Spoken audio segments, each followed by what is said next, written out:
Ce bébé ne fait pas de caprice, monsieur.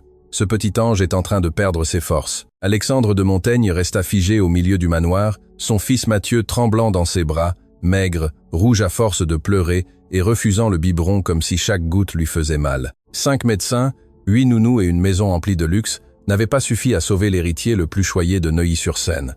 Alors, Marine Dubois, l'employée fraîchement arrivée, baissa les yeux et dit quelque chose à laquelle personne ne s'attendait. « Laissez-moi essayer une fois, et si cela ne marche pas, je m'en irai pour toujours. » Elle n'avait ni blouse blanche, ni argent, ni nom de famille. Elle n'avait qu'un secret caché sous son uniforme, un secret capable de nourrir le bébé que tous considéraient comme perdu. Mais si Alexandre découvrait la vérité, Marine pourrait tout perdre. Le manoir des Montaigne, situé dans l'un des quartiers les plus huppés de Neuilly-sur-Seine, semblait tout avoir. Du marbre de Carrare, des jardins impeccables, des voitures blindées à l'entrée et des employés se déplaçant en silence, comme si même une respiration forte pouvait briser quelque chose. Mais derrière tant de luxe vivait une angoisse que l'argent d'Alexandre de Montaigne n'avait pu acheter ni guérir. Son fils, Mathieu de Montaigne, âgé d'à peine 5 mois, ne mangeait pas, ne dormait pas, et pleurait avec un désespoir qui faisait trembler les murs de l'aube jusqu'à la nuit. La mère de l'enfant n'était plus là, les nounous démissionnaient l'une après l'autre.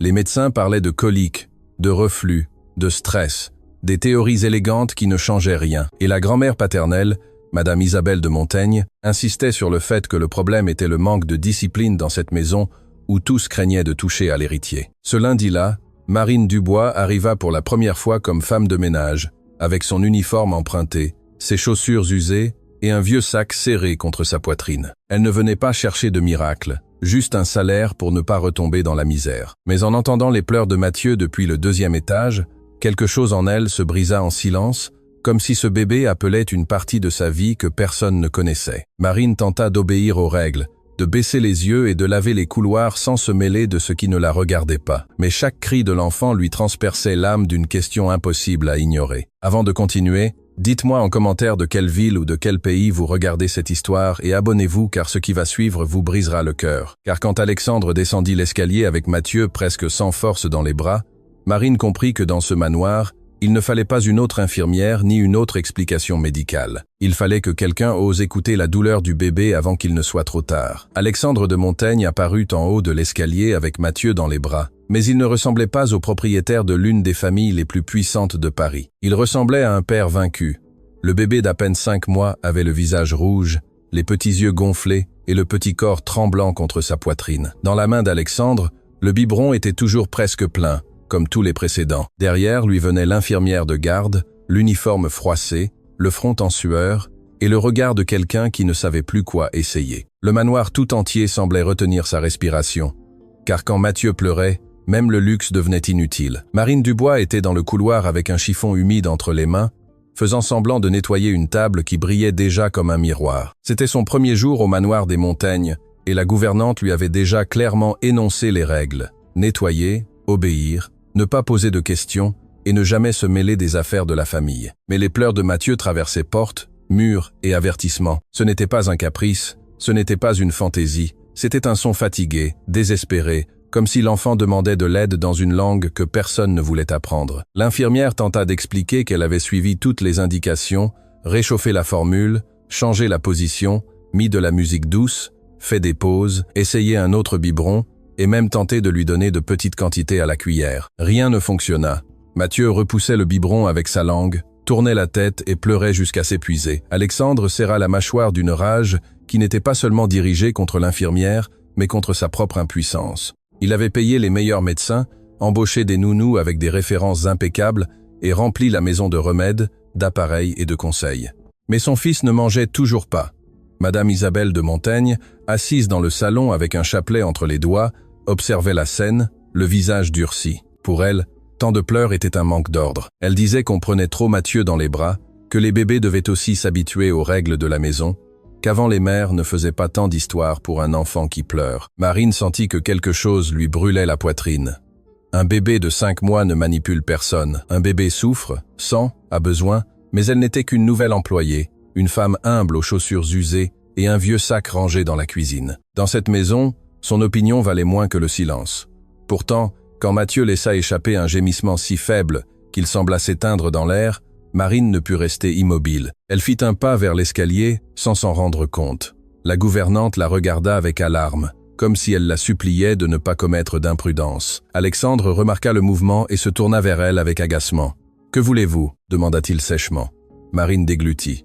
Elle sentit tous les regards sur son uniforme, sur ses mains, sur sa place dans cette maison. Elle savait qu'elle pouvait perdre son emploi avant la fin de son premier jour, mais elle savait aussi que se taire à ce moment-là, c'était abandonner l'enfant. « Ce bébé ne fait pas de caprice, monsieur. Ce petit ange est en train de perdre ses forces. » Le silence tomba lourdement. Madame Isabelle lâcha un rire froid, presque offensant. L'infirmière baissa les yeux. Alexandre regarda Marine comme si elle avait franchi une ligne interdite. « Et que savez-vous, vous ?» dit-il d'une voix dure. « Il s'avère maintenant qu'une femme de ménage en sait plus que les infirmières et les médecins qui ont vu mon fils. » Marine sentit le coup de l'humiliation. Mais elle n'éleva pas la voix. Elle lui dit qu'elle n'avait pas l'intention de lui manquer de respect, qu'elle voyait juste un bébé trop fatigué, un bébé qui n'avait pas besoin de plus de pression, mais d'un autre type de soins. Alexandre ne la laissa pas finir. Il lui ordonna de retourner à son travail et ajouta que s'il avait besoin d'un avis, il appellerait un autre spécialiste, pas une inconnue qui venait d'entrer dans la maison. Marine baissa les yeux. La pauvreté lui avait appris à ravaler ses mots, même quand il faisait plus mal que la faim.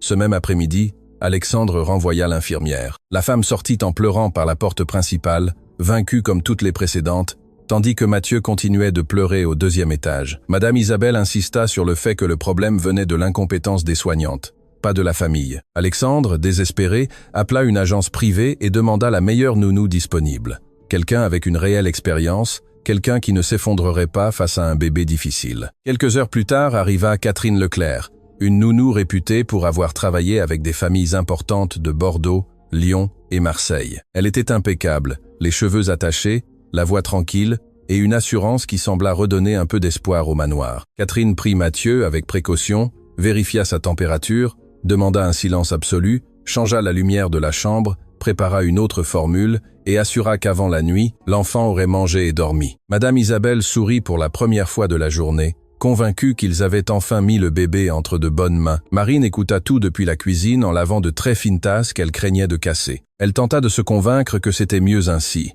Peut-être s'était-elle trompée. Peut-être qu'une femme comme Catherine pouvait résoudre ce qu'elle ne faisait qu'intuiter. Peut-être que Mathieu n'avait besoin que d'expérience et non du pressentiment douloureux d'une employée que personne ne prendrait au sérieux. Mais 2 heures plus tard, les pleurs revinrent. D'abord ce fut un gémissement bas, puis un sanglot désespéré, ensuite un cri si fragile et si profond que Marine ferma les yeux près de l'évier. Catherine descendit peu après. Le visage pâle, elle ne semblait plus si sûre d'elle. Elle dit que Mathieu refusait tout, que ce n'était pas normal, qu'il y avait quelque chose chez ce bébé qui ne répondait à aucune méthode connue. Alexandre la regarda avec fureur, mais cette fois il n'eut même pas la force de crier. Catherine ne demanda pas une autre chance, elle remit juste l'enfant et prononça une phrase qui laissa la pièce glacée. Mathieu avait besoin de quelque chose que personne dans cette maison n'arrivait à lui donner. À la fin de sa journée, Marine rentra chez elle dans un bus bondé, le corps fatigué et l'âme prisonnière dans ce manoir. Les lumières de Paris défilaient floues par la fenêtre, mais elle n'entendait que les pleurs de Mathieu. Elle pensait à son petit visage épuisé, à la façon dont il refusait le biberon, à ce mouvement de sa petite bouche, cherchant quelque chose qu'elle ne trouvait pas. Elle savait qu'Alexandre ne permettrait jamais à une simple employée de s'approcher de son fils. Pour lui, elle nettoyait les sols, elle ne sauvait pas les héritiers. Et pourtant, quelque chose en Marine lui disait que si personne n'écoutait l'enfant bientôt, la maison des Montaigne allait perdre bien plus que sa tranquillité. Et le lendemain matin, quand Marine arriva au manoir, elle trouva Alexandre dans le couloir principal, sans veste, sans cravate, et presque sans espoir. Mathieu était dans ses bras, plus faible que la veille, pleurant doucement, comme s'il n'avait plus la force de demander de l'aide. La maison, qui semblait auparavant froide et impeccable, paraissait maintenant effrayée. Madame Isabelle priait dans le salon, le chapelet serré entre les doigts, mais sa voix ne sonnait plus la foi, elle sonnait la peur. Marine regarda le bébé, puis Alexandre, et demanda avec précaution si aucune autre nounou ou infirmière ne viendrait ce jour-là. Alexandre lâcha un rire amer, de ceux qui naissent quand la douleur est lasse d'être douleur. Il dit qu'aucune agence ne voulait envoyer qui que ce soit d'autre au manoir des Montaigne. Certaines parlaient de manque de personnel, d'autres raccrochaient simplement le téléphone, et l'une d'elles, sans oser dissimuler, avait dit que leur soignante ne travaillait pas avec des cas désespérés. Le mot resta flottant dans l'air comme une malédiction. Désespéré. Mathieu de Montaigne, l'héritier d'une fortune capable d'acheter médecins, remèdes et des chambres entières d'hôpital, était traité comme un bébé que personne d'autre ne voulait tenter de sauver. Marine sentit sa poitrine se serrer. Elle ne savait pas si c'était de la bravoure ou de la folie, mais elle fit un pas en avant et parla doucement, sans défier Alexandre, sans l'humilier devant tous. « Monsieur de Montaigne, s'il n'y a plus personne, laissez-moi essayer une fois. » Madame Isabelle se leva immédiatement, indignée, disant qu'Alexandre ne pouvait pas confier son fils à une simple employée, que cette femme ne savait rien des enfants, encore moins d'un de Montaigne. Mais Alexandre n'avait plus la force de défendre l'orgueil de la famille. Il regarda le visage pâle de Mathieu, le biberon rejeté sur la table et ensuite Marine, qui tremblait de peur, mais ne quittait pas le bébé des yeux. Pendant quelques secondes, personne ne bougea. Alors Mathieu laissa échapper un gémissement si petit qu'il sembla éteindre le dernier reste de résistance dans le cœur d'Alexandre. Les mains tremblantes, il approcha son fils de Marine, sans lui faire encore entièrement confiance, craignant toujours de commettre la pire folie de sa vie. Marine tendit les bras lentement. Avant même d'être remis, Mathieu bougea la tête vers elle comme s'il reconnaissait quelque chose que personne d'autre ne pouvait voir. Et quand Alexandre plaça le bébé dans les bras de cet employé, le manoir tout entier resta silencieux, car pour la première fois depuis de nombreux mois, personne ne savait si un miracle ou une tragédie était sur le point de se produire. Quand Alexandre de Montaigne plaça Mathieu dans les bras de Marine Dubois, personne dans le manoir n'osa bouger. Madame Isabelle resta debout au milieu du salon, le chapelet serré entre les doigts et la bouche entr'ouverte, comme si elle venait d'assister à un manque de respect envers tout ce que son nom de famille représentait. La gouvernante Claire regardait la scène avec peur, prête à courir si le bébé empirait. Et Alexandre, les mains encore suspendues en l'air, semblait regretter avant même d'avoir fini de lâcher son fils. Marine reçut l'enfant avec une délicatesse qui ne semblait pas apprise dans des manuels, mais dans des épreuves. Elle ne le positionna pas comme les infirmières, ne le bougea pas avec précipitation, n'essaya pas de lui donner le biberon immédiatement, ni ne lui parla de cette voix fausse que beaucoup d'adultes utilisent quand ils veulent forcer un bébé à se calmer. Elle le serra juste doucement contre sa poitrine, soutint sa petite tête de la paume de sa main et commença à respirer lentement, très lentement, comme si elle voulait montrer à Mathieu le chemin du retour au calme. Le bébé continua de pleurer au début, mais ce n'était plus le cri désespéré qui avait fait trembler la maison pendant des mois. C'était un pleur cassé, confus, comme si son petit corps ne comprenait pas pourquoi soudain quelqu'un le tenait sans rien lui exiger. Marine ferma les yeux un instant et murmura des mots très doux, presque imperceptibles, avec ce ton de femme qui s'est bercée avant de savoir se défendre. « Ça va, mon chéri, je t'ai entendu, tu n'as pas à te battre seul. » Alexandre sentit quelque chose se serrer dans sa poitrine. Personne n'avait parlé ainsi à Mathieu. Tous parlaient du bébé, de ses symptômes, de son poids, de ses horaires, de son problème. Marine lui parlait comme si derrière les pleurs, il y avait une petite personne fatiguée que personne ne comprenait. Mathieu bougea sa petite bouche contre l'uniforme de l'employé, cherchant quelque chose avec un désespoir si petit et si ancien que Marine se raidit à peine une seconde. Ce fut un mouvement minime, mais Alexandre le remarqua.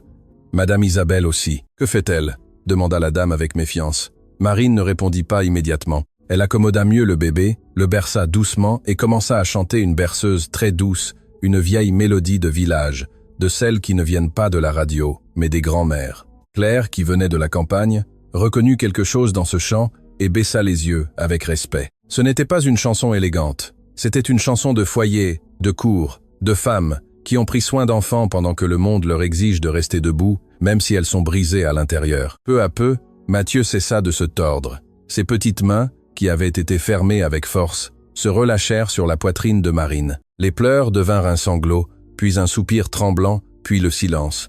Mais pas un silence vide comme celui du manoir avant qu'il ne naisse. C'était un silence vivant, fragile, presque sacré.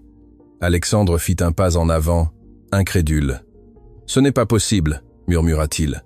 Personne n'avait réussi cela. Madame Isabelle fronça les sourcils, plus inquiète que reconnaissante. Les bébés se fatiguent de pleurer, Alexandre. N'en fais pas un miracle. Mais Alexandre ne pouvait pas détacher ses yeux de son fils. Mathieu, qui avait rejeté bras, voix, biberon et spécialiste, était immobile contre Marine, respirant le visage caché dans son simple uniforme. Il ne dormait pas tout à fait, mais pour la première fois, il ne semblait pas se battre contre le monde. Il semblait écouter un cœur qui lui disait quelque chose que personne d'autre ne savait lui dire. Marine sentit le poids de tous les regards. Elle savait qu'elle devait rendre l'enfant bientôt, avant qu'on ne l'accuse de vouloir occuper une place qui ne lui revenait pas. Mais chaque fois qu'elle tentait de le séparer un peu, Mathieu s'accrochait au tissu de sa blouse avec une force désespérée, comme s'il craignait de retomber dans le même vide d'avant. Ce geste fit monter les larmes aux yeux de Marine, et elle baissa la tête pour que personne ne le remarque, car il y avait des choses qu'elle ne pouvait pas dire. Elle ne pouvait pas raconter qu'avant d'arriver au manoir des Montaigne, elle avait passé des nuits entières à écouter un silence pire que n'importe quel cri. Elle ne pouvait pas dire qu'elle connaissait la douleur d'attendre un bébé qui n'avait jamais ouvert les yeux dans ses bras. Elle ne pouvait pas expliquer que son corps gardait encore une mémoire que son âme ne savait comment accepter. Et encore moins révéler que depuis son enfance, sa grand-mère Émilie, une sage-femme respectée dans un petit village de campagne en Bretagne, lui avait appris à comprendre les nouveau-nés par leur façon de respirer, de chercher, de pleurer, de refuser. Marine avait gardé des enfants d'autres depuis l'âge de 14 ans. Elle avait porté des bébés fiévreux, baigné des jumeaux agités, calmé des créatures qui pleuraient de faim, de peur, d'absence. Sa grand-mère lui disait qu'un bébé ne ment jamais, que quand un enfant pleure ainsi, le corps raconte une vérité que les adultes ne veulent pas entendre. C'est pourquoi, quand elle vit Mathieu, Marine ne vit pas un caprice, elle vit un besoin, elle vit un abandon caché sous le luxe, elle vit un appel. Alexandre s'approcha avec précaution. « Comment avez-vous su quoi faire ?» Marine leva les yeux.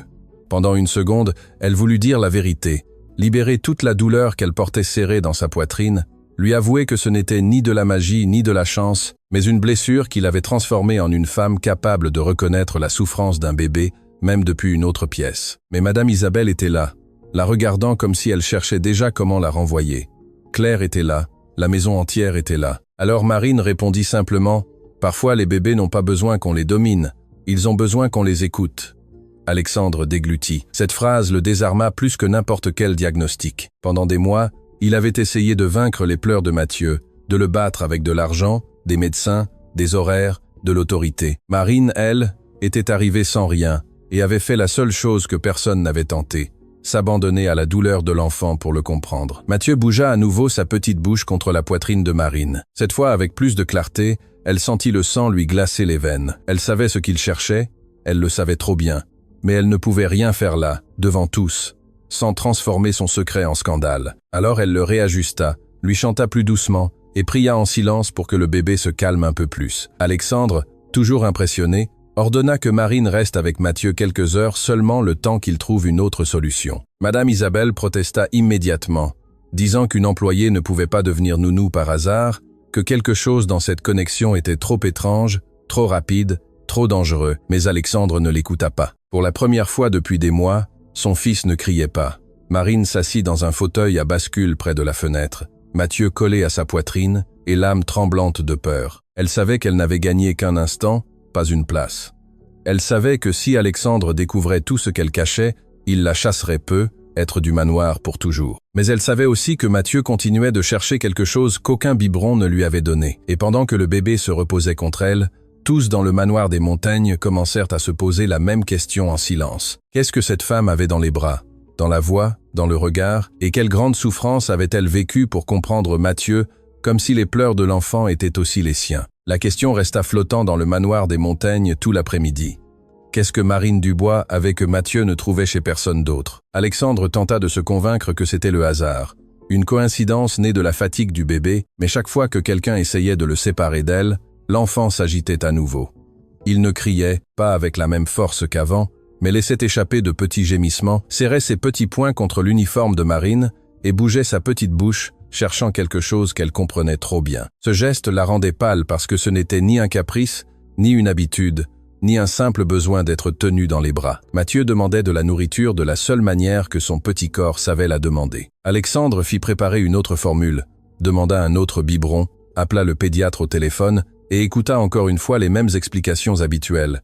Que c'était peu, être un reflux, que l'enfant associait peu, être le biberon à la douleur, qu'il fallait insister avec patience, mesurer la température, essayer une autre marque, noter les horaires. Marine écoutait en silence depuis le fauteuil à bascule, Mathieu enfin tranquille contre sa poitrine. Chaque mot du médecin lui semblait lointain, comme s'il parlait d'un enfant imaginaire et non du bébé qu'elle tenait dans ses bras, faible, affamé et désespéré par quelque chose qu'aucun flacon acheté en pharmacie ne pouvait lui donner. Madame Isabelle ne la quittait pas des yeux, l'observant depuis le salon, comme on observe une intruse qui vient d'entrer par une porte que personne n'a ouverte. Elle n'aimait pas la façon dont Mathieu se calmait avec Marine. Elle n'aimait pas qu'Alexandre, un homme habitué à commander, la regarde maintenant avec un mélange de gratitude et de désarroi, et encore moins qu'une femme de ménage, aux chaussures usées et au nom de famille commun, et réussit en quelques minutes ce que des personnes qualifiées n'avaient pas réussi en des mois. Pour Madame Isabelle, ce n'était pas un miracle, c'était une menace.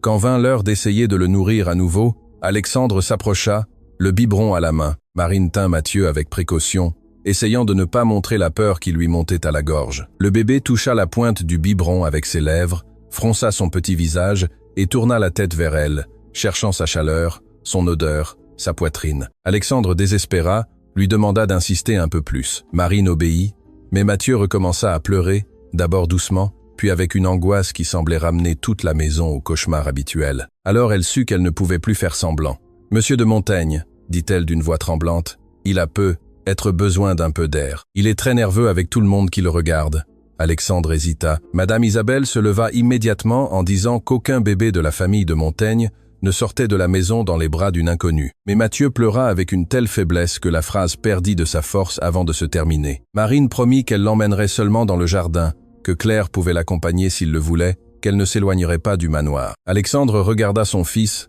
regarda le biberon rejeté, et vaincu par une tristesse qu'il ne pouvait plus cacher, accepta. Marine sortit dans le jardin arrière avec Mathieu, enveloppé dans une fine couverture. Claire la suivit de quelques pas, mais s'arrêta quand Madame Isabelle l'appela depuis le salon, lui ordonnant de surveiller des appels importants. Pour la première fois depuis qu'elle avait pris le bébé, Marine se retrouva seule avec lui, sous l'ombre des arbres, loin des regards, loin du marbre, loin du nom de famille qui pesait sur cette créature comme une couronne trop grande. Mathieu pleurait contre elle, bougeant sa bouche avec désespoir. Marine sentit les larmes lui brûler les yeux. « Oh, mon enfant !» murmura-t-elle. « Je sais ce que tu cherches. » Elle s'assit sur un banc caché parmi les bougainvilliers, le cœur battant si fort qu'elle craignit que quelqu'un ne l'entende depuis la maison. Elle regarda vers les fenêtres. Personne ne venait, personne ne la voyait. Alors, les mains tremblantes, elle arrangea la couverture pour couvrir le bébé et lui offrit ce qu'elle avait tenté de nier depuis qu'elle était entrée dans ce manoir. Du lait maternel. Il n'y eut pas de scandale, pas de magie visible, juste un bébé qui cessa de pleurer brusquement et s'accrocha à elle avec un besoin si profond que Marine dut se mordre les lèvres pour ne pas sangloter. Le monde s'arrêta dans ce jardin. Mathieu se nourrit avec une urgence qui brisait l'âme, comme s'il avait attendu ce soulagement depuis trop longtemps. Marine le tint avec tendresse, le couvrant de la couverture, pleurant en silence, car son corps, qui pendant des semaines lui avait rappelé une perte impossible à nommer, servait maintenant à sauver un autre enfant. Elle ne se permit pas de prononcer à voix haute le nom du bébé qu'elle avait perdu. Elle ne se permit pas de s'effondrer. Elle caressa juste la petite tête de Mathieu et lui parla doucement, comme si elle lui jurait une promesse que personne d'autre ne devait entendre. « Mange, mon petit ange, je suis là. Tu n'es pas seul. » Quand Mathieu eut fini, sa respiration changea. Ce n'était plus cet air haché, inquiet, désespéré. C'était une respiration lente, satisfaite, nouvelle.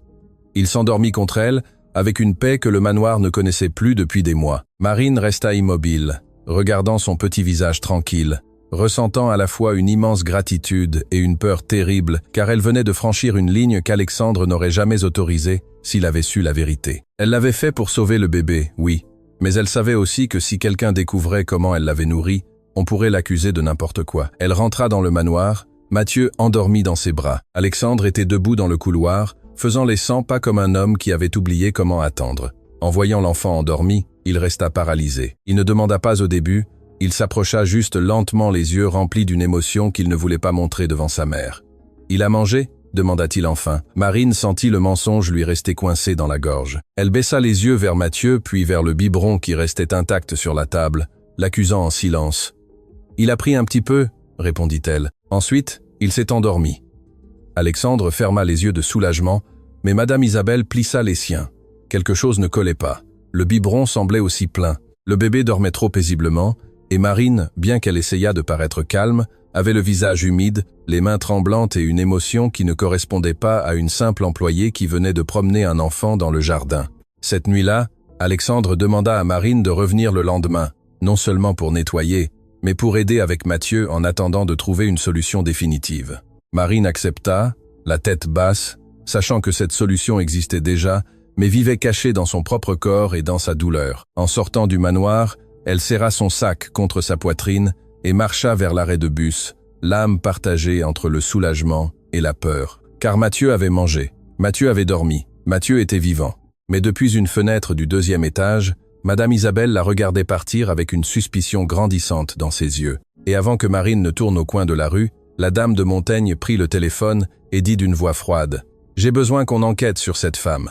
Je veux savoir ce que Marine Dubois cache et je veux le savoir avant que mon fils ne lui fasse à nouveau confiance. » Madame Isabelle de Montaigne ne dormit pas tranquillement cette nuit-là. Elle fit les 100 pas dans sa chambre, le téléphone toujours à la main, jetant de temps en temps un œil vers le jardin éclairé du manoir, comme si elle espérait y découvrir la réponse au mystère qui la tourmentait. Pour toute autre personne, ce qui s'était passé aurait été un motif de soulagement. Mathieu avait cessé de pleurer. Il avait dormi plusieurs heures d'affilée, et Alexandre, pour la première fois depuis des mois, ne ressemblait plus à un homme condamné à voir son fils souffrir sans pouvoir rien faire. Mais pour Madame Isabelle, ce calme n'était pas naturel. Il était trop rapide, trop opportune, trop dangereux. Depuis la mort de la mère de Mathieu, la dame de Montaigne s'était convaincue que personne n'était digne de s'approcher trop de l'enfant. Ni les nounous, ni les infirmières, pas même Alexandre, qu'elle accusait en silence d'être faible pour se laisser vaincre par les pleurs de son propre fils. Madame Isabelle ne supportait pas l'idée de perdre le contrôle au sein du manoir. Et maintenant, une employée fraîchement arrivée, une jeune femme sans nom de famille important, sans études élégantes et avec un vieux sac à l'épaule, avait réussi ce que l'argent de la famille n'avait pu acheter. Cela pour elle n'était pas une bénédiction, c'était une humiliation. Le lendemain matin, Marine arriva tôt, son uniforme propre et le cœur rempli de peur. À peine eut-elle franchi le portail qu'elle sentit que le manoir ne la regardait plus de la même manière. Les employés chuchotaient moins. Claire évitait de lui poser des questions et Madame Isabelle la reçut depuis le salon avec un sourire si froid qu'il semblait répéter devant le miroir. Alexandre, en revanche, descendit les escaliers avec Mathieu dans les bras et une expression que Marine ne lui avait jamais vue auparavant. De la fatigue, oui, mais aussi de l'espoir. Le bébé était agité, cherchant de sa petite bouche, émettant de petits sons qui ne faisaient qu'augmenter l'angoisse de Marine. « Bonjour », dit Alexandre en s'approchant. « Il a passé une meilleure nuit ?» Il a dormi presque 4 heures. Marine sentit un mélange de soulagement et de culpabilité. Elle voulait se réjouir, mais elle savait que cette paix reposait sur un secret. Elle prit Mathieu avec précaution quand Alexandre le lui permit.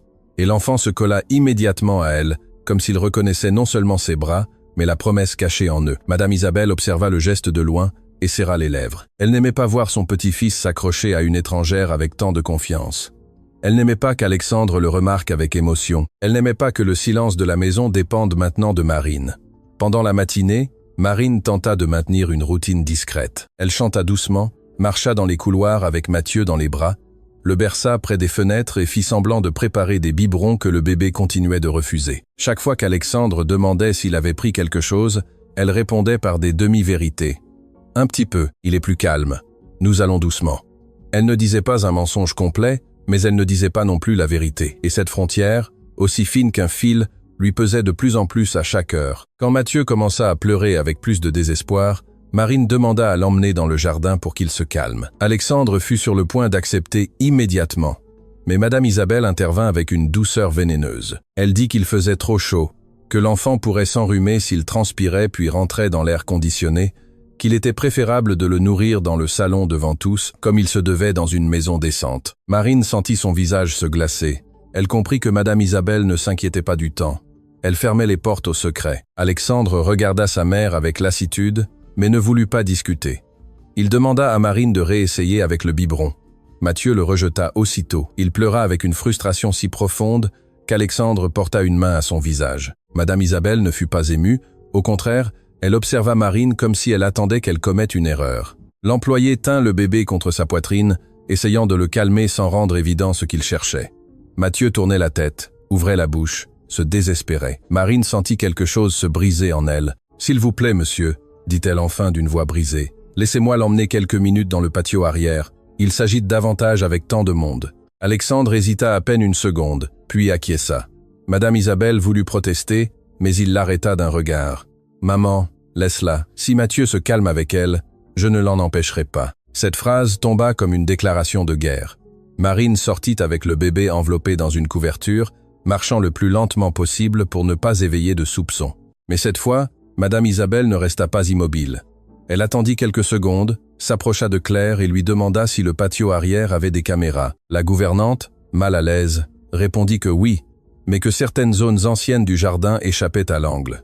Madame Isabelle ne dit rien de plus. Elle sourit juste avec un calme effrayant. Sur le banc caché parmi les bougainvilliers, Marine nourrit Mathieu à nouveau en secret. Elle le fit en tremblant, regardant vers les fenêtres, le couvrant de la couverture, priant pour que personne n'apparaisse. Le bébé s'accrocha à elle avec faim et soulagement, et Marine ferma les yeux pour ne pas pleurer trop fort.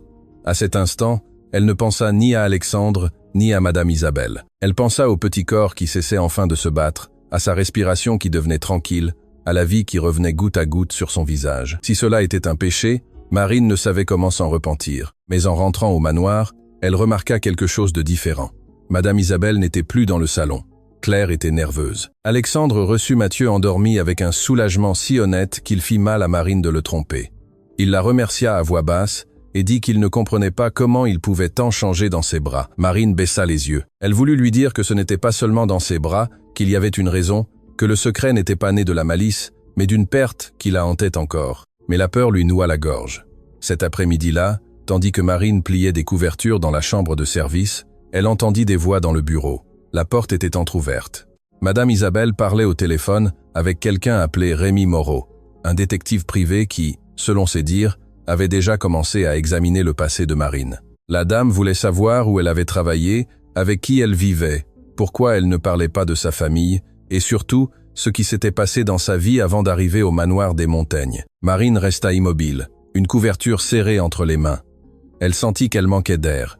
Son passé n'était pas un crime, mais c'était une blessure ouverte. Il y avait des choses qu'elle ne voulait pas voir transformées en commérage de riches. La maison humble où elle avait grandi, la grand-mère sage-femme qui l'avait élevée, les enfants qu'elle avait gardés depuis l'adolescence, et surtout ce bébé qu'elle avait perdu avant de pouvoir lui donner un nom à voix haute, sans s'effondrer. Si Madame Isabelle découvrait cela, elle l'utiliserait contre elle. Elle dirait qu'elle confondait Mathieu avec un fils qu'elle n'avait pas eu, elle dirait que son amour était une maladie, elle dirait n'importe quoi pour la faire partir de la maison. Quand elle sortit de la pièce, Alexandre la trouva pâle dans le couloir. Il lui demanda si elle allait bien. Marine tenta de sourire, mais ses yeux la trahirent. Mathieu dormait dans la chambre, tranquille pour la première fois depuis longtemps. Et ce silence, qui aurait dû être paix, se transforma en menace. Car Marine comprit que sauver le bébé ne suffisait pas. Elle devrait maintenant protéger aussi le secret qui le maintenait en vie. Et tandis qu'elle baissait les yeux pour ne pas pleurer devant Alexandre, dans le bureau du manoir, Madame Isabelle recevait le premier message du détective. « Madame, j'ai trouvé quelque chose. Marine Dubois a récemment perdu un bébé et cela change tout. » Le message du détective arriva sur le téléphone de Madame Isabelle comme si c'était la clé qu'elle attendait depuis des jours. « Marine Dubois a récemment perdu un bébé et cela change tout. » La dame de Montaigne lut ces mots encore et encore, non pas avec compassion, mais avec une froideur effrayante. Pour toute autre femme, cette nouvelle aurait suscité pitié, respect, silence. Mais pour Madame Isabelle, ce fut une opportunité. Si Marine avait perdu un enfant, alors elle n'était plus seulement une employée qui avait calmé Mathieu. C'était une femme blessée, une femme vulnérable, une femme qui pouvait être accusée de confondre la douleur avec l'amour. Cette nuit-là, tandis qu'Alexandre dînait presque sans toucher à son plat, Madame Isabelle déposa un dossier sur la table de la salle à manger. Elle ne le fit pas à la hâte. Elle le fit lentement, calculant le bruit du papier contre le bois fin, attendant que son fils lève les yeux. Alexandre était épuisé, mais Mathieu avait encore mieux dormi, et cela lui procurait une paix fragile qu'il ne voulait pas perdre. Quand il vit le dossier, il soupira. « Maman, si c'est une autre plainte contre Marine, je n'en ai pas la force. » Madame Isabelle ne broncha pas. Elle lui dit que précisément pour Mathieu, il devait l'écouter, non comme une mère contrôlante, mais comme une grand-mère inquiète. Alexandre ne répondit pas, mais ouvrit le dossier. Il contenait des rapports, des noms de famille, des adresses de quartiers exclusifs de Paris et de Bordeaux, des dates, des photographies floues et des commentaires écrits d'un ton trop assuré pour être innocent. Rémi Moreau, le détective, avait retracé les emplois antérieurs de Marine et ce qu'il avait trouvé, ou ce que Madame Isabelle voulait présenter comme la vérité, était suffisant pour semer le venin. Marine avait travaillé auparavant dans 3 maisons de la haute société. Dans la première, la famille de Valois l'avait accusée d'avoir pris un bracelet en or de la chambre de la fille cadette. Il n'y eut jamais de plainte formelle, car le bijou apparut des semaines plus tard dans le sac de la jeune fille elle-même. Mais à ce moment-là, Marine avait déjà été renvoyée et son nom avait été entaché de chuchotements. Dans la deuxième maison, celle d'un entrepreneur de Bordeaux, l'épouse l'avait chassée après que le patron eut trop souvent loué sa patience avec les enfants. Rien ne s'était passé, aucune preuve de rien, mais un regard jaloux avait suffi à transformer Marine en menace. Dans la troisième, on l'accusa d'avoir négligé un enfant qui était tombé en jouant dans le jardin, bien qu'elle préparait son repas dans la cuisine sur ordre de la maîtresse de maison. Alexandre lut en silence. Chaque cas était différent, mais tous avaient quelque chose en commun. Aucune accusation n'avait été prouvée, et pourtant, Marine avait toujours été celle qui partait, la pauvre, l'employée, celle qui n'avait pas de nom de famille pour se défendre. Mais Madame Isabelle ne permit pas à son fils de tirer cette conclusion. Elle se pencha vers lui et parla à voix basse, comme si elle lui révélait une terrible vérité. Une femme avec tant de scandales derrière elle n'entre pas dans une maison par hasard, Alexandre, elle entre parce qu'elle sait où sont les fissures. Alexandre referma le dossier avec force. Il ne voulait pas croire cela. Il avait vu Marine avec Mathieu. Il avait vu la façon dont l'enfant se calmait dans ses bras, comme s'il recommençait à respirer après des mois sous l'eau. Mais il était aussi père, et la peur d'un père peut transformer n'importe quel doute en une ombre immense. Il demanda à sa mère ce qu'elle avait trouvé d'autre. Madame Isabelle attendit une seconde, savourant le coup de grâce. « Elle a perdu un bébé il y a peu », dit-elle, et depuis, selon le détective, elle vit seule, ne parle presque à personne et évite de raconter son passé. Ne le comprends-tu pas, cette femme ne sauve pas Mathieu, elle comble un vide avec ton fils. La phrase frappa Alexandre là où ça faisait le plus mal, car une partie de lui l'avait aussi pensé sans oser le dire. Pourquoi Marine aimait-elle tant Mathieu en si peu de temps? Pourquoi semblait-elle le comprendre mieux que tous? Pourquoi l'enfant la cherchait-il avec tant de désespoir? Jusqu'à ce moment, ces questions semblaient faire partie d'un miracle. Maintenant, dans la bouche de Madame Isabelle, elles sonnaient comme des avertissements. Le lendemain, Alexandre appela Marine dans le bureau. Elle arriva, Mathieu endormi dans ses bras, enveloppé dans une couverture claire, le visage plus serein qu'il ne l'avait vu depuis des mois. Voir son fils ainsi le fit presque regretter, mais le dossier sur le bureau lui rappela qu'il ne pouvait pas fermer les yeux. Il demanda à Claire d'emmener le bébé quelques minutes. Mathieu s'agita en se séparant de Marine, mais resta endormi. La porte se referma, et pour la première fois depuis son arrivée au manoir, Alexandre la regarda non seulement avec gratitude, mais avec suspicion. Marine le sentit avant qu'il ne parle. Ses mains devinrent glacées. Alexandre lui demanda ses emplois précédents. Marine baissa les yeux, non surprise. Elle savait que tôt ou tard, quelqu'un de la famille de Montaigne fouillerait dans sa vie comme si la pauvreté était un casier judiciaire. Elle raconta l'histoire du bracelet, de la dame jalouse, de l'enfant qui était tombé. Elle n'embellit rien. Elle ne pleura pas pour le convaincre. Elle dit juste la vérité, avec une dignité lasse. « Je ne suis pas partie de ces maisons parce que j'étais coupable, monsieur. Je suis partie parce qu'une femme pauvre ne gagne presque jamais quand une famille riche a besoin de quelqu'un à blâmer. » Alexandre resta silencieux. Cette phrase lui fit mal parce qu'elle sonnait trop juste. Alors il posa la question qu'il craignait le plus de poser. « Et le bébé que vous avez perdu ?» Marine ferma les yeux.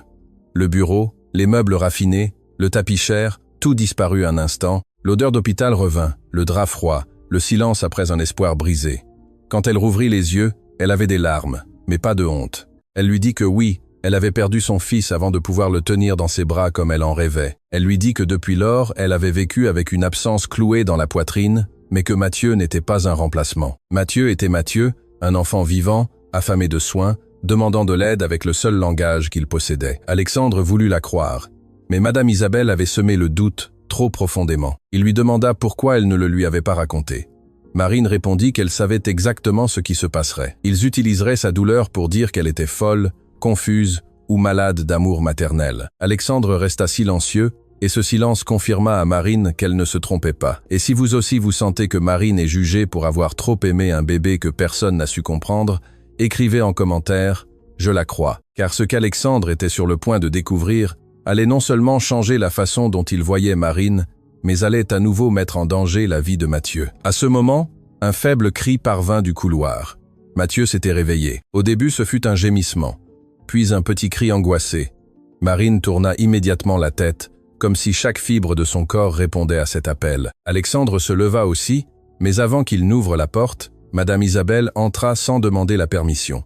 Elle tenait à la main une autre photographie prise de loin. Dans le jardin arrière, Marine sentit le monde s'écrouler sur elle. L'image montrait la couverture couvrant partiellement Mathieu, le corps de Marine penché sur lui, et bien qu'elle ne montrât pas tout clairement, elle suggérait suffisamment pour la détruire. Madame Isabelle leva la photo avec un calme cruel. « Maintenant, explique à mon fils ce que tu donnes en secret à son bébé. » Mathieu pleura plus fort derrière la porte. Alexandre regarda la photographie, puis Marine et tout l'air sembla quitter le bureau. Elle voulut parler, mais sa voix ne sortit pas. Son secret, sa douleur et la seule nourriture qui avait calmé Mathieu venaient de tomber entre les mains de la femme qui désirait le plus la chasser. Et tandis que les pleurs du bébé remplissaient à nouveau le manoir des Montaigne, Alexandre recula, blessé et confus, comme s'il ne savait plus si Marine était venue pour sauver son fils ou pour briser le peu de confiance qui lui restait. Mais le pire n'était pas la photographie. Le pire était que si Alexandre lui interdisait de s'approcher de Mathieu à cause de cette vérité, le bébé se retrouverait à nouveau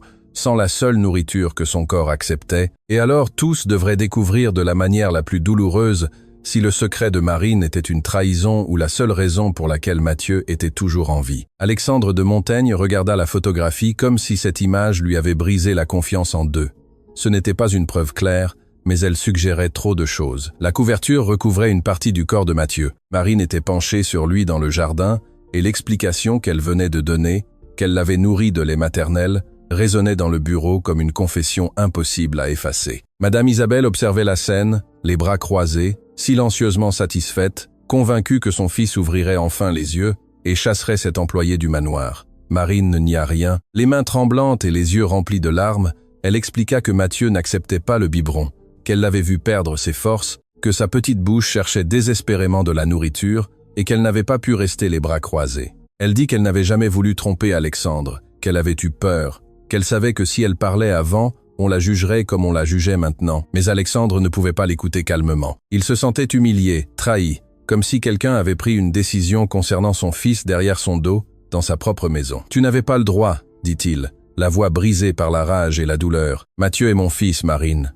Mon fils. » Elle baissa les yeux, ne contesta pas cette vérité. Mathieu était son fils, mais c'était aussi un bébé qui perdait ses forces pendant que tous cherchaient des réponses élégantes. Marine tenta de lui dire qu'elle ne l'avait pas fait pour prendre une place ni pour devenir indispensable, mais parce que l'enfant souffrait. Madame Isabelle lâcha un rire amer et qualifia cela de manipulation. Elle dit qu'une femme qui avait perdu un bébé pouvait confondre la douleur avec la maternité, qu'elle avait être créé une dépendance malsaine, que l'enfant ne pleurait plus pour sa santé, mais par habitude. Alexandre, blessé par le mensonge, prit une décision qui lui sembla ferme, correcte et nécessaire. Il ordonna que Marine ne nourrisse plus Mathieu au lait maternel. Si le bébé se calmait vraiment avec elle, elle pouvait alors le porter, lui chanter, le bercer et l'aider à prendre le biberon, mais rien de plus. Marine pâlit. Elle le supplia de ne pas le faire brusquement, que Mathieu n'était pas prêt, que son petit corps avait déjà tout rejeté pendant des mois. Alexandre serra la mâchoire et répondit que précisément pour cette raison,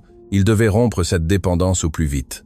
Les heures qui suivirent furent une torture. Marine tint Mathieu avec tendresse, lui parla à l'oreille, le berça près de la fenêtre et essaya de lui offrir le biberon comme Alexandre l'exigeait.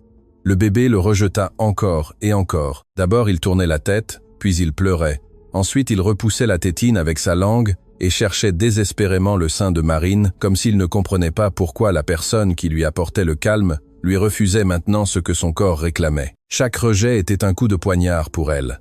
Mais Alexandre veillait depuis la porte, sérieux, convaincu que céder serait pire. « Il doit apprendre, disait-il, plus pour se convaincre lui-même que Marine. »« Il n'apprend pas, monsieur, répondait-elle, les yeux humides. »« Il a faim. » Madame Isabelle intervenait chaque fois qu'elle le pouvait, rappelant à Alexandre qu'il ne devait pas se laisser manipuler par les larmes. Elle disait que tous les enfants pleuraient quand on leur enlevait une mauvaise habitude, que Mathieu faisait un caprice parce que Marine l'avait mal habitué. Marine sentit de la rage, mais ne répondit pas.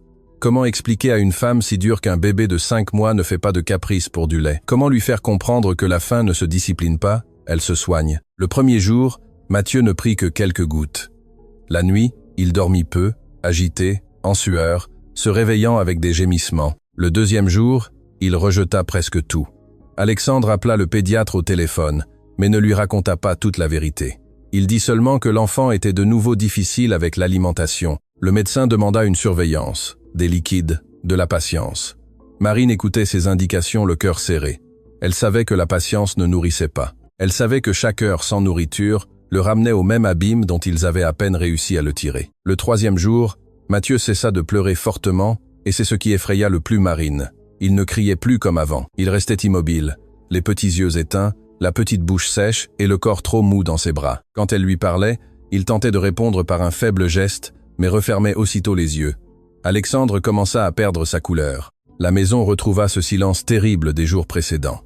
Non pas le silence de la paix, mais celui d'une tragédie s'approchant sur la pointe des pieds. « S'il vous plaît, regardez-le », dit Marine en se plaçant devant Alexandre, Mathieu dans les bras. « Ce n'est pas de la dépendance, c'est de la faim. » Alexandre voulut répondre, mais ne trouva pas les mots. Il prit son fils et sentit à quel point il était léger, la peau tiède, les lèvres gercées. Il tenta de lui donner le biberon une fois de plus. Mathieu n'eut même pas la force de le rejeter avec colère. Il laissa juste le lait lui mouiller la bouche puis s'écouler par le coin. Marine se couvrit le visage d'une main pour ne pas craquer. Madame Isabelle, pour la première fois, ne dit rien. Cet après-midi-là, Mathieu vomit le peu qu'il avait réussi à avaler et resta pâle, trop immobile, la respiration faible. Alexandre sentit son orgueil se transformer en terreur. Peu importait la photographie, peu importait si Marine avait menti, peu importait qui avait raison, il ne voyait que son fils s'éteindre à nouveau devant lui. « Appelez le médecin » ordonna-t-il, d'une voix tremblante, mais Marine secoua la tête désespérée. « Il n'y a pas le temps d'attendre à la maison. Il faut l'emmener à l'hôpital maintenant. » Alexandre regarda Mathieu, puis Marine et cette fois ne discuta pas. Ils sortirent du manoir dans une hâte silencieuse, Claire courant derrière avec une couverture et Madame Isabelle récitant des mots coupés qui ne sonnaient plus le jugement, mais la vraie peur. Dans la voiture, Marine tint Mathieu contre sa poitrine sans pouvoir le nourrir, sentant le bébé chercher faiblement ce qu'il lui était interdit de lui donner. Alexandre conduisait, la mâchoire serrée, les yeux rivés sur la route, mais à l'intérieur, quelque chose se brisait en lui. Il avait voulu reprendre le contrôle. Il avait voulu protéger son fils d'un mensonge. Et maintenant, en regardant dans le rétroviseur Mathieu, presque sans force dans les bras de Marine, il commença à craindre que son orgueil n'ait commis une cruauté plus grande que n'importe quel secret. Quand ils arrivèrent à l'hôpital, une infirmière prit le bébé immédiatement et appela le pédiatre en urgence. Marine resta dans le couloir les mains vides, sentant qu'on lui arrachait le cœur. Alexandre la regarda à peine une seconde, mais ne dit rien. Il ne savait pas demander pardon, pas encore. Les portes se refermèrent devant eux et tandis que les faibles pleurs de Mathieu se perdaient derrière la salle d'urgence, Alexandre de Montaigne comprit qu'il avait être interdit la seule chose qui maintenait son fils en vie. Le couloir de l'hôpital sentait le désinfectant, le vieux café et la peur. Alexandre de Montaigne faisait les 100 pas, la chemise froissée, le visage pâle et les mains serrées comme s'il tenait encore Mathieu. Marine restait assise sur un banc métallique, les yeux rivés sur les portes des urgences, ressentant dans son corps une angoisse qu'elle ne pouvait expliquer sans révéler à quel point elle aimait déjà cet enfant. Madame Isabelle priait debout contre le mur, mais cette fois, elle n'avait pas la même assurance habituelle. Ses lèvres bougeaient, bien que ses yeux fussent fixés sur la porte par laquelle son petit-fils avait été emmené. Après presque une heure, le docteur Fernand Dubois sortit avec un dossier à la main et un sérieux qui fit qu'Alexandre s'arrêta de marcher. Ce n'était pas un médecin dramatique ni exagéré. C'est pourquoi, quand il demanda à leur parler en privé, Marine sentit son cœur se serrer. Alexandre voulut savoir si Mathieu allait bien et le médecin respira profondément avant d'expliquer que le bébé était stable, mais présentait un tableau préoccupant de déshydratation modérée, de perte de poids récente et de refus alimentaire sévère. Il ne le dit pas pour accuser qui que ce soit. Il le dit avec cette clarté froide qu'ont les vérités médicales quand elles ne peuvent plus être embellies.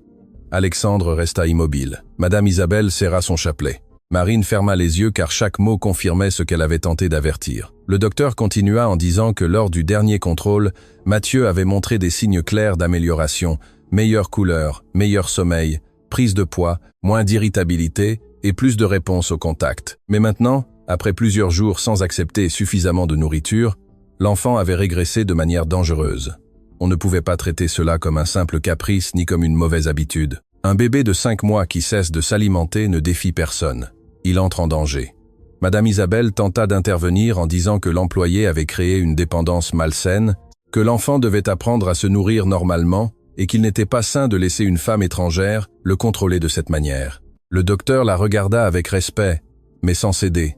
Il expliqua que d'un point de vue clinique, l'important était de protéger la nutrition et la stabilité du bébé. Si Mathieu acceptait le lait maternel et s'améliorait avec, couper brusquement cette source de nourriture et de réconfort pouvait provoquer précisément ce qu'il voyait, stress, refus alimentaire, déshydratation et détérioration générale. Alexandre baissa les yeux comme si chaque mot le frappait. Il demanda ce qu'il devait faire alors, et le docteur fut direct. Maintenir ce qui fonctionnait, le superviser, le documenter, et quand Mathieu serait fort, initier une transition progressive vers d'autres formes d'alimentation, sans lui arracher brusquement le lien qui lui apportait de la sécurité. Il ajouta que le forcer à changer du jour au lendemain pouvait être douloureux, non seulement physiquement mais émotionnellement, car le bébé avait déjà traversé trop d'angoisse depuis ses premiers mois de vie. Marine écoutait en silence, les mains entrelacées sur les genoux. Elle ne sentit pas de triomphe, elle ne pensa pas « j'avais raison ». La seule chose qu'elle ressentit fut un soulagement mêlé de tristesse, parce que Mathieu avait dû empirer pour que quelqu'un la croie. parce que l'amour qu'elle lui avait donné continuait d'être traité comme un soupçon, et parce qu'elle savait que même si le médecin parlait en sa faveur, cela ne signifiait pas qu'Alexandre lui ferait à nouveau confiance. Quand ils furent autorisés à entrer, Mathieu était dans un petit lit d'observation, sous perfusion et les petits yeux mi-clos. Marine eut envie de courir vers lui, mais elle s'arrêta, elle attendit la permission. Ce geste fit qu'Alexandre la regarda. Dans ses yeux, il y avait de la fatigue, de la culpabilité et une dureté qui n'était plus de la colère, mais de la peur. Le docteur lui indiqua qu'il pouvait le nourrir toujours avec calme et sous surveillance. Alexandre hésita à peine un instant puis acquiesça. Marine s'approcha lentement, prit Mathieu avec une tendresse presque révérencieuse et le couvrit d'une couverture. Il n'y eut pas de mots, juste le son d'un bébé qui, la sentant proche, cessa de gémir et chercha la nourriture avec une faiblesse qui brisait l'âme. Alexandre détourna le regard une seconde, non par rejet, mais parce que voir cela lui fit trop mal. Mathieu n'était pas manipulé. Mathieu avait besoin, et Marine, avec toute sa douleur, était la seule à avoir su répondre. Quelques heures plus tard, quand le médecin confirma que le bébé réagissait mieux et pouvait rentrer à la maison sous surveillance stricte, le chemin du retour fut silencieux. Madame Isabelle était dans une autre voiture, furieuse d'avoir perdu du terrain. Dans le véhicule principal, Alexandre conduisait. Marine était à l'arrière avec Mathieu endormi dans ses bras. Et entre eux, il y avait une vérité inconfortable. Elle l'avait sauvé, mais elle lui avait aussi menti. Il avait voulu le protéger, mais l'avait presque mis en danger. À mi-chemin, Alexandre se gara le long d'une avenue tranquille, sous la lumière jaune des réverbères. Il ne se retourna pas immédiatement. Il resta à regarder le volant comme si les mots lui pesaient trop lourdement, et dit que Marine allait nourrir Mathieu le temps qu'il faudrait, comme l'avait indiqué le docteur, sans se cacher, sans mensonge et sous surveillance. Marine sentit ses yeux se remplir de larmes. Elle serra Mathieu un peu plus contre sa poitrine, reconnaissante, mais Alexandre n'avait pas encore fini. D'une voix plus froide que ce que son cœur ressentait réellement, il ajouta que quand Mathieu serait fort, quand il pourrait se nourrir autrement, elle devrait partir. La phrase tomba dans la voiture comme une porte qui se ferme. Marine ne répondit pas immédiatement. Elle regarda le bébé endormi, son petit visage tranquille, ses petits doigts accrochés à la couverture, et sentit son âme se briser. Elle voulait dire non, qu'elle ne pouvait pas, que Mathieu faisait déjà partie de sa vie, que le séparer d'elle serait perdre encore un enfant. Mais l'amour véritable, comprit-elle à cet instant, ne demande parfois pas combien il fait mal. Il demande ce dont l'autre a besoin pour vivre. Marine accepta à voix basse.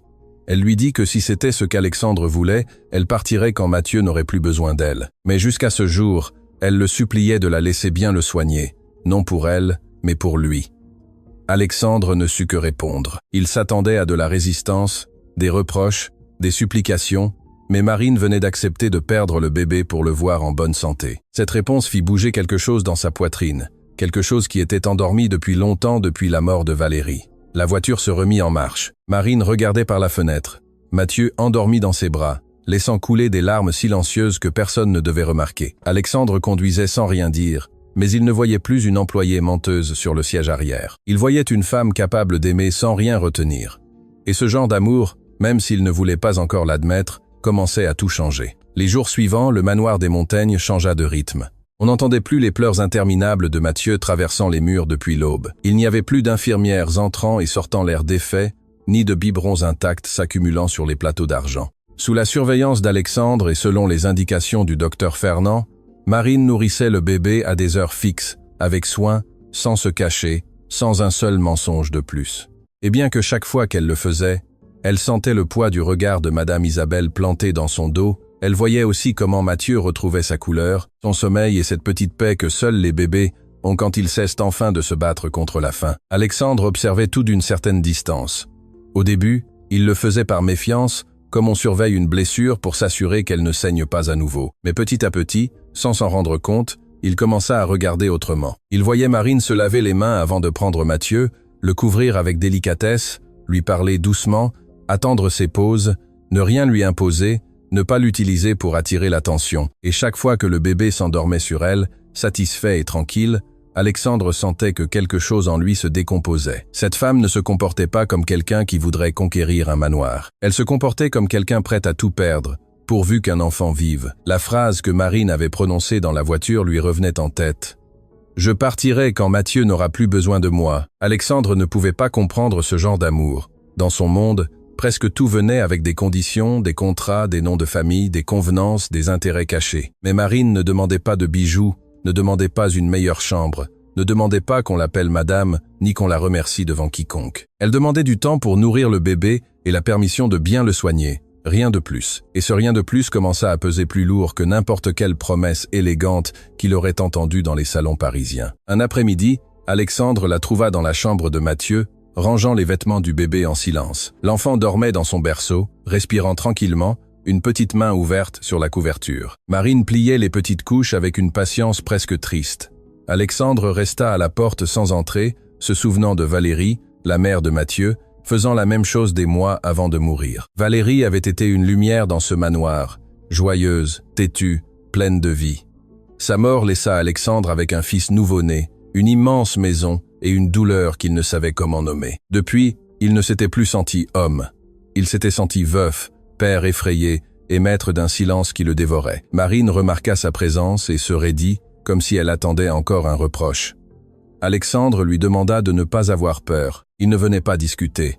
Il voulait juste savoir si Mathieu avait bien mangé. Elle répondit que oui, qu'il s'était mieux reposé, que s'il continuait ainsi, il pourrait bientôt commencer petit à petit à essayer d'autres formes d'alimentation sans le forcer. Elle parla avec une telle honnêteté, même en sachant que ce progrès la rapprochait de son propre départ, qu'Alexandre sentit une pointe au cœur. Il réalisa que Marine aidait Mathieu à ne plus avoir besoin d'elle, même si cela signifiait se retrouver encore sans le bébé qui avait redonné un sens à sa vie. « Ça ne te fait pas mal ?» demanda-t-il presque sans y penser. Marine leva les yeux. Pendant un instant, elle ne feignit pas la force. Ses yeux se remplirent d'une tristesse calme, profonde, mais non amère. Elle lui dit que bien sûr, cela lui faisait mal. Cela lui faisait plus mal qu'il ne pouvait l'imaginer. Mais aimer Mathieu ne signifiait pas le lier à elle. Aimer Mathieu signifiait le voir en bonne santé, même si elle devait ensuite sortir par la même porte par laquelle elle était entrée avec son vieux sac et le cœur brisé. Alexandre ne répondit pas. Il sentit que ces mots touchaient un endroit qui était fermé depuis des mois depuis la mort de Valérie, car lui aussi avait confondu aimer avec retenir, souffrir avec honorer, contrôler avec protéger. Cette nuit-là, après que Mathieu se fut endormi, Alexandre descendit à la cuisine et trouva Marine en train de préparer du thé pour Claire, qui souffrait de maux de gorge depuis des jours. La scène était simple, presque invisible. Une employée chauffant de l'eau, cherchant du miel, s'inquiétant pour quelqu'un qui ne pouvait rien lui offrir en retour. Mais Alexandre la regarda comme s'il voyait pour la première fois la véritable grandeur de son cœur. Marine n'aimait pas gagner, elle aimait parce qu'elle ne savait pas regarder la douleur et rester immobile. Et cette vérité si humble commença à ouvrir une fissure lumineuse dans la tristesse du millionnaire. Dès lors, Alexandre commença à chercher des excuses pour être près d'elle. Il posait des questions sur les horaires de Mathieu, bien qu'il les sût déjà. Il descendait au jardin quand Marine sortait le bébé prendre l'air. Il restait quelques minutes de plus dans la chambre, l'écoutant chanter des chansons qu'elle avait apprises de sa grand-mère sage-femme en Bretagne. Une fois, tandis que Mathieu dormait entre eux deux, Marine parla de Madame Émilie, la femme qui lui avait enseigné que les bébés ne pleurent pas pour déranger, mais pour raconter ce que le monde ne comprend pas encore. Alexandre écouta en silence, imaginant cette petite fille pauvre apprenant à prendre soin de petite vie pendant qu'il grandissait entouré d'employés, qui résolvaient tout pour lui. Pour la première fois, il ne vit pas de distance entre leurs mondes. Il vit une force qu'il n'avait jamais eue. Mais Madame Isabelle le vit aussi, et cela la rendit furieuse. La dame commença à entrer sans prévenir chaque fois que Marine était avec Mathieu. Elle corrigeait la façon dont elle arrangeait la couverture, critiquait les vêtements du bébé, demandait à Claire de vérifier chaque chose que Marine touchait. Si Alexandre louait l'amélioration de son fils, Madame Isabelle disait qu'il ne fallait pas exagérer. Si Mathieu souriait dans les bras de Marine, elle murmurait que les enfants s'attachent à quiconque leur fait plaisir. Si Marine gardait le silence, elle la traitait de calculatrice.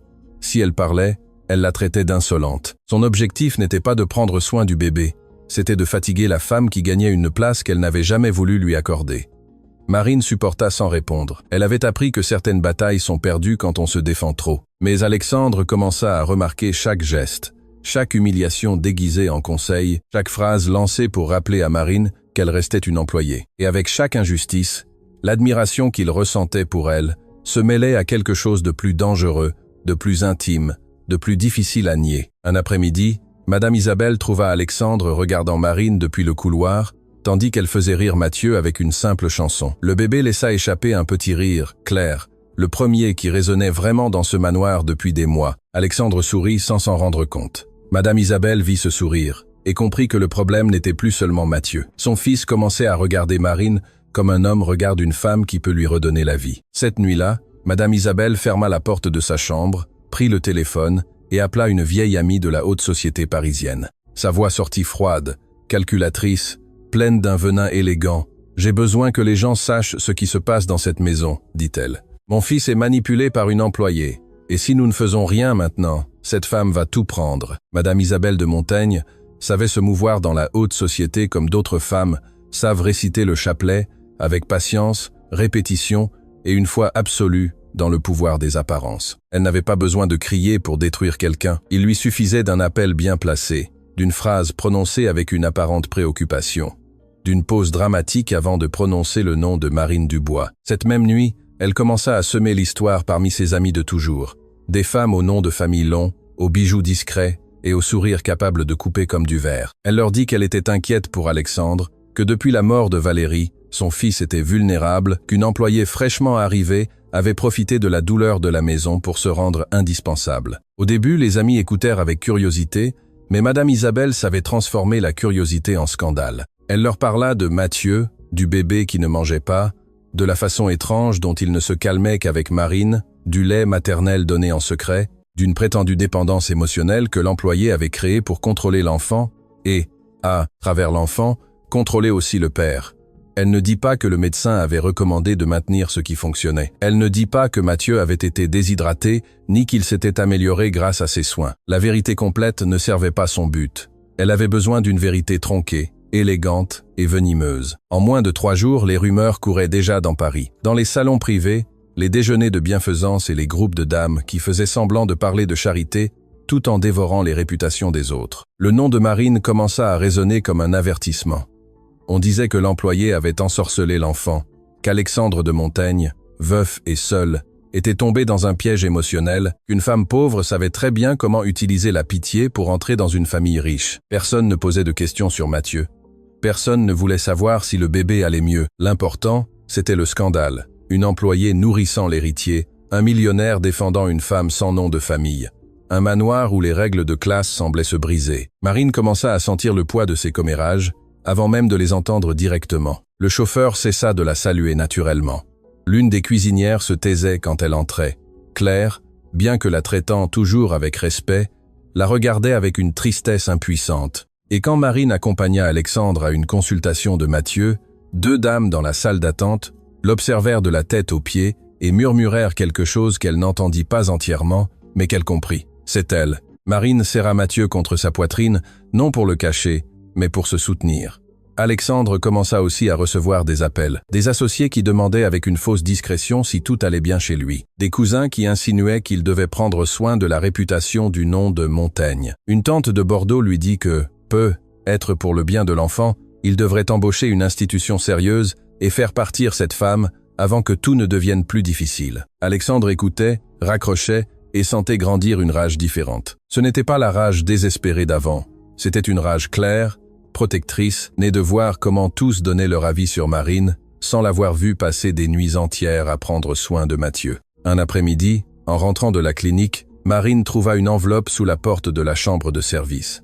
À l'intérieur, il y avait une note dactylographiée. Les femmes comme vous finissent toujours par détruire des familles qui ne leur appartiennent pas. Il n'y avait pas de signature, ce n'était pas nécessaire. Marine resta assise sur le lit étroit, le papier entre les mains, sentant que le passé se répétait.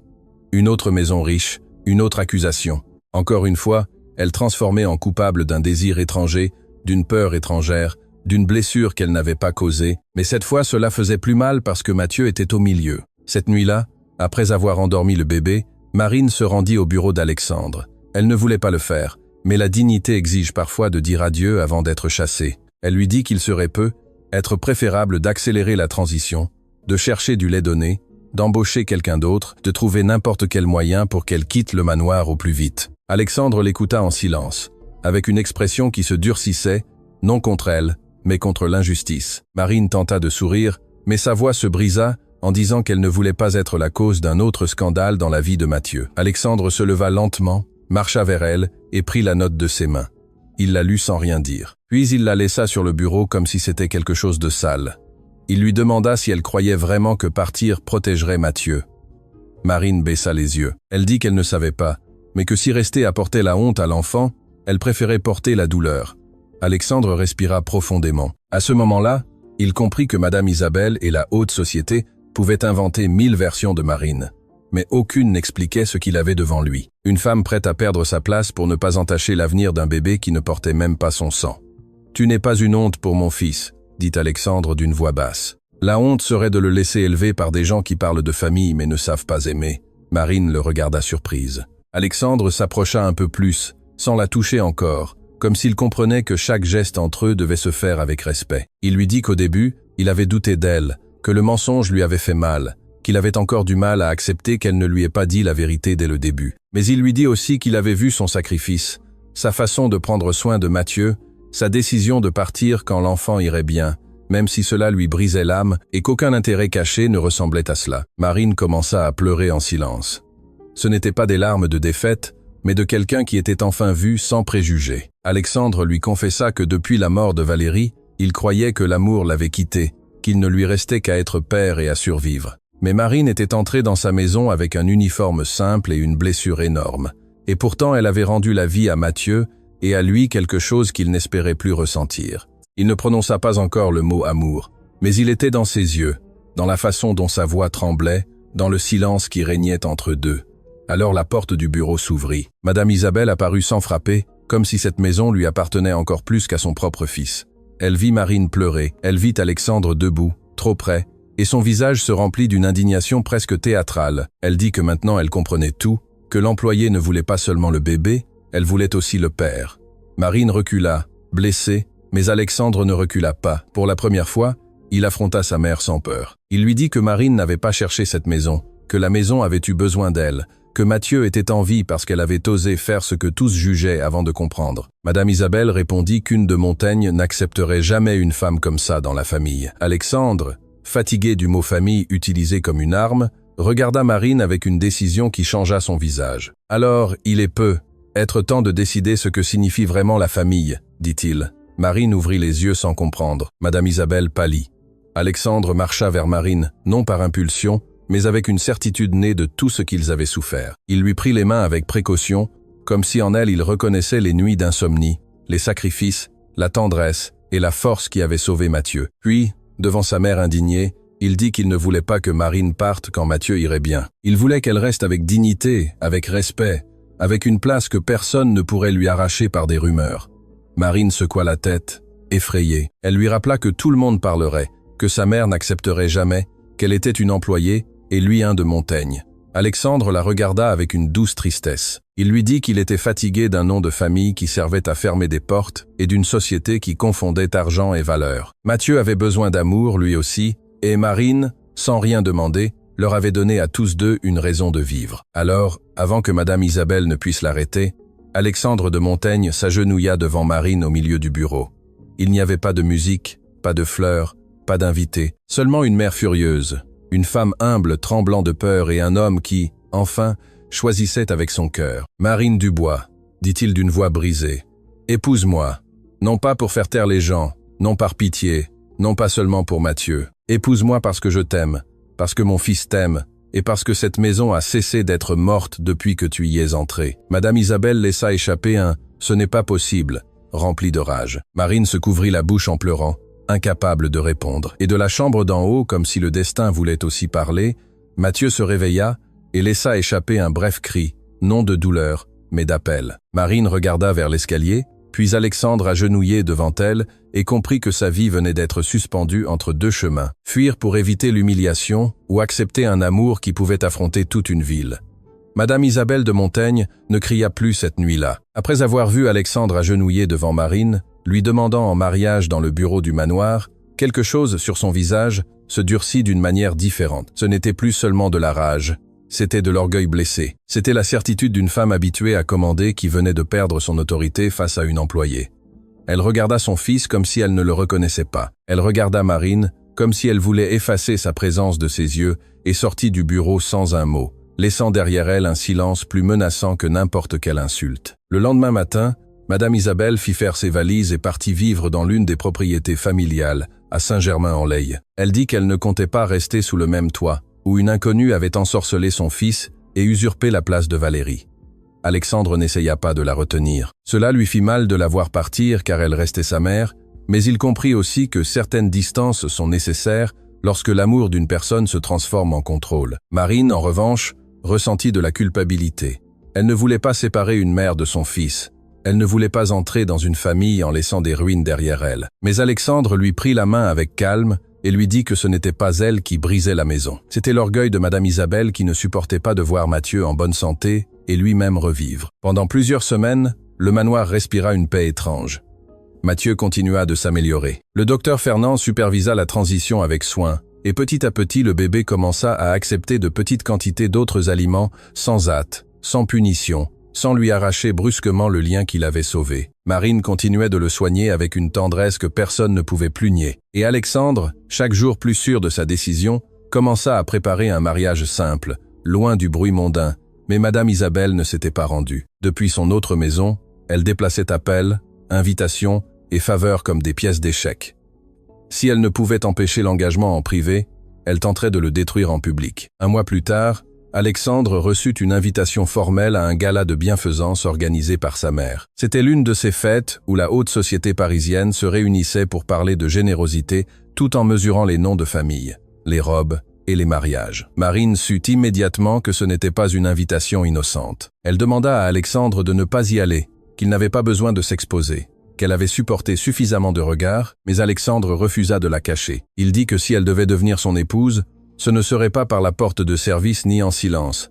Ils iraient ensemble, la tête haute. Le soir du gala, Marine s'habilla d'un simple tailleur couleur ivoire que Claire l'aida à ajuster. Elle ne portait ni bijoux chers ni coiffure de magazine, mais il y avait en elle une dignité qu'aucune robe de créateur ne pouvait acheter. Pourtant, en entrant dans le salon au bras d'Alexandre, elle sentit des dizaines de regards la transpercer. Certaines femmes cessèrent de parler, d'autres sourirent avec une pitié feinte. Les hommes regardaient Alexandre comme s'il commettait une folie élégante. Madame Isabelle les accueillit de loin, impeccable, avec un collier de perles et un sourire qui n'atteignait pas les yeux. Les murmures commencèrent bientôt. On disait que c'était l'employé, que c'était la femme qui avait nourri le bébé, que c'était celle qui avait réussi à garder le millionnaire. Marine serra les doigts sur le bras d'Alexandre, essayant de ne pas trembler. Il se pencha à peine et lui murmura de respirer, qu'elle n'était pas seule. Mais Madame Isabelle n'avait pas organisé cette soirée pour leur permettre de se promener tranquillement. Vers la fin du dîner, elle monta sur la petite scène, prit le micro et remercia tout le monde d'être venu. Elle parla de famille, de tradition, de valeurs et de l'importance de protéger les enfants des influences néfastes. Chaque mot semblait élégant, mais Marine savait que c'était une dague enveloppée de velours. Alors, Madame Isabelle appela Alexandre sur scène. Elle dit avec un sourire parfait que son fils avait quelque chose de très important à annoncer devant tout le monde. Le salon resta silencieux. Marine sentit son cœur s'arrêter. Elle comprit le piège. Madame Isabelle voulait obliger Alexandre à parler de leur engagement au milieu d'une salle remplie de personnes prêtes à le juger. Elle voulait qu'il ait honte. Elle voulait que Marine se sente petite. Elle voulait transformer leur amour en spectacle. Alexandre monta sur scène lentement, prit le micro et regarda sa mère. Pendant quelques secondes, personne ne sut ce qu'il allait dire. Puis il chercha Marine parmi la foule. Elle était debout près de la table, pâle, les yeux remplis de peur, mais sans se cacher. Cette image lui donna de la force. Alexandre dit que oui, il avait une annonce à faire, qu'il allait épouser Marine Dubois. Les murmures grandirent comme une vague. Certaines personnes se regardèrent scandalisées, d'autres feignirent la surprise, bien qu'elles le sussent déjà par les ragots de Madame Isabelle. Mais Alexandre ne s'arrêta pas. Il dit que Marine ne venait pas d'une famille riche, qu'elle n'avait pas un long nom de famille ni une fortune derrière elle, qu'elle était entrée dans sa maison avec un uniforme simple et un vieux sac. Puis il fit une pause et ajouta que précisément pour cette raison, beaucoup s'étaient sentis en droit de la juger sans la connaître. La voix d'Alexandre devint plus ferme. Il raconta que Mathieu, son fils, avait failli se perdre entre diagnostic, orgueil et peur. Il raconta que de nombreuses personnes titulaires de diplômes n'avaient pas réussi à entendre ce qu'une femme humble avait entendu. Qu'un bébé ne faisait pas un caprice, mais demandait de l'aide. Il ne révéla pas de détails intimes pour l'humilier ou transformer sa douleur en spectacle. Il dit seulement que Marine avait sauvé Mathieu avec soin, patience et un amour si grand qu'elle avait même accepté de partir quand l'enfant n'aurait plus besoin d'elle. Alors il regarda toute la salle et dit que si c'était de l'intérêt, il espérait que le monde aurait plus de personnes intéressées à aimer sans rien retenir. Le silence changea. Ce n'était plus de la moquerie, c'était de l'inconfort. Certaines femmes baissèrent les yeux. Un homme âgé, ami de la famille, commença à applaudir doucement. Puis une autre personne, puis une autre. Madame Isabelle pâlit, comprenant que son piège se retournait contre elle. Marine avait les larmes aux yeux, non par honte, mais parce que pour la première fois quelqu'un de ce monde parlait d'elle sans la réduire à sa pauvreté. Alexandre descendit de la scène, marcha vers Marine et devant tous s'agenouilla de nouveau. Le salon entier resta immobile. Il lui prit les mains avec précaution et dit qu'il le lui avait déjà demandé une fois en privé, mais que maintenant il voulait le faire devant tous ceux qui avaient douté d'elle, non pas pour leur prouver quoi que ce soit, mais pour que jamais plus personne ne dise que Marine Dubois était entrée cachée dans la famille de Montaigne. « Marine, dit-il, la voix émue, acceptes-tu de m'épouser et de former avec Mathieu la famille que la douleur nous a presque volée ?» Marine pleura sans pouvoir l'éviter. Elle regarda Madame Isabelle, qui était rigide près de la scène. Elle regarda les personnes qui l'avaient jugée, et ensuite elle regarda Alexandre, l'homme qui avait enfin décidé de l'aimer sans la cacher. D'une voix tremblante mais claire, elle répondit oui. Les applaudissements remplirent le salon.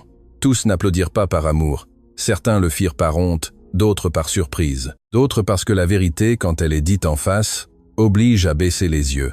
Madame Isabelle se retira sans un mot, vaincue par la même scène qu'elle avait préparée pour humilier. Et Marine, serrée contre Alexandre au milieu de la haute société qui avait voulu la détruire, comprit que être l'amour n'efface pas les blessures d'un coup, mais il peut leur donner un endroit où cesser de saigner. Le mariage d'Alexandre de Montaigne et de Marine Dubois ne fut pas la fête ostentatoire que la haute société attendait. Il n'y eut pas de salon rempli de politiciens, ni de table avec des noms de familles importants, ni de photographes cherchant l'angle le plus opportun. Ils se marièrent un matin clair dans une petite chapelle de Paris, Mathieu dans les bras de Claire, le docteur Fernande comme témoin, et quelques personnes qui avaient appris à aimer Marine sans lui demander combien d'argent elle avait. Alexandre l'attendit devant l'autel, les yeux remplis d'une émotion tranquille. Et quand elle entra avec sa simple robe couleur ivoire, il comprit que le véritable amour n'arrive pas toujours avec de la musique d'accordéon ni des promesses parfaites. Parfois, il arrive avec une femme humble, qui ose sauver ce que tous considéraient comme perdu. Mathieu,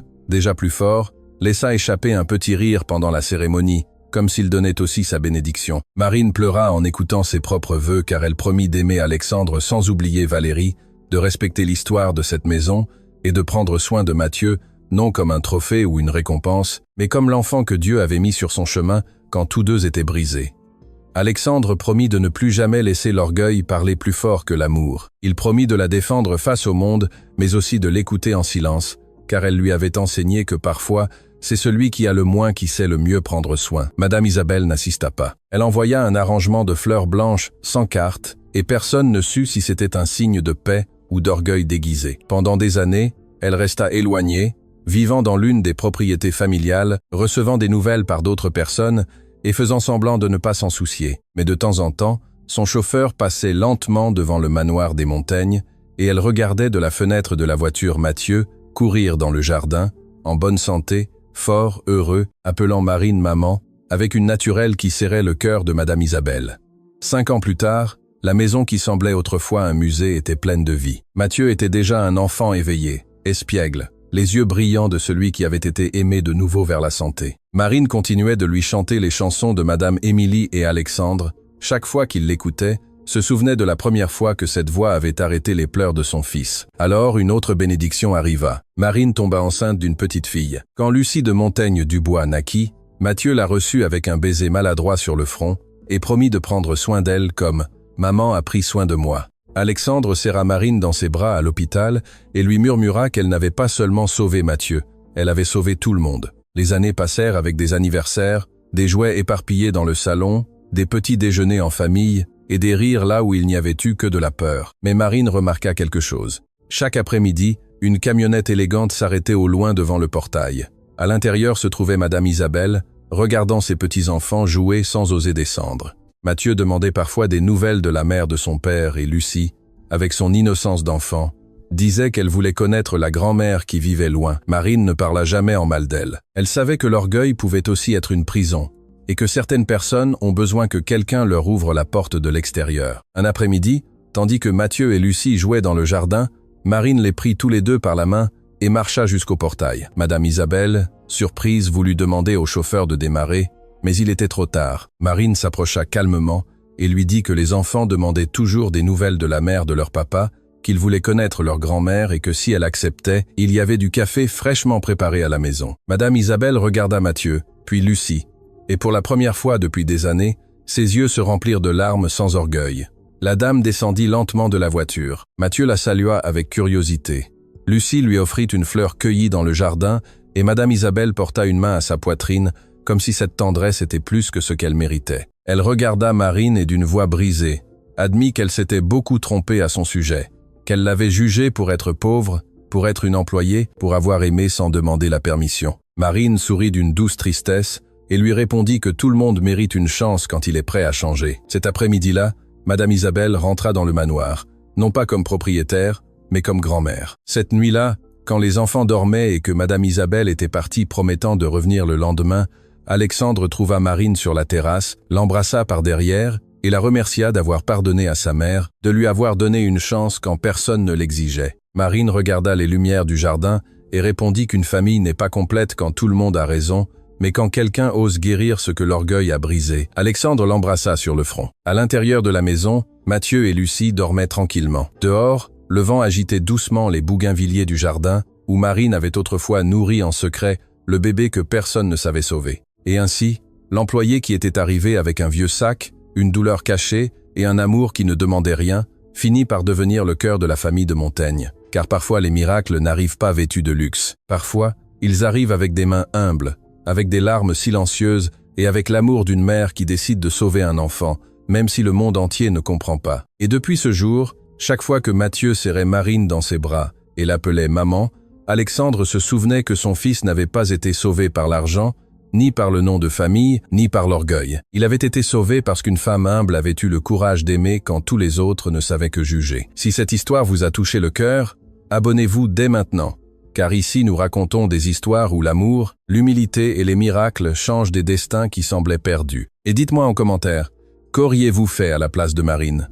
Auriez-vous risqué votre travail, votre réputation et votre cœur pour sauver Mathieu ? Commentez « plus comme ça » si vous voulez une autre histoire aussi émouvante, de celles qui commencent par des larmes, des secrets et de la douleur, mais finissent par nous rappeler que le véritable amour trouve toujours le moyen de vaincre. Abonnez-vous si vous avez pleuré, commentez « plus comme ça » et partagez cette histoire avec quelqu'un qui croit encore au miracle.